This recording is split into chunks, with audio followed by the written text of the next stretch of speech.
Today we will train your English voice to give instructions.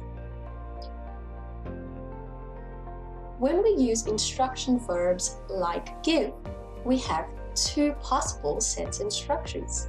Let's have a look at the structures. Structure A.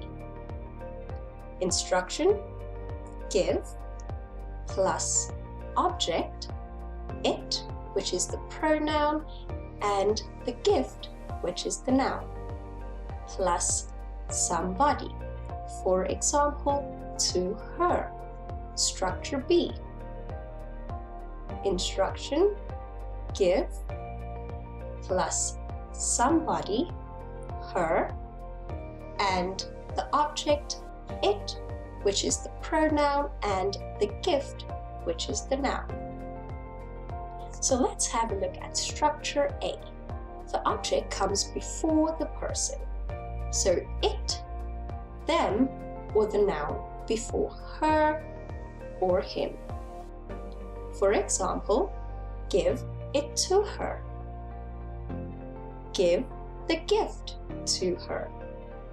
When we talk about it can be any object.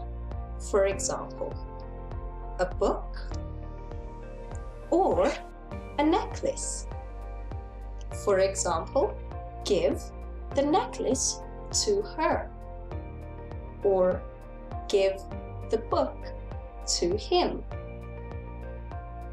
Moving on to structure B.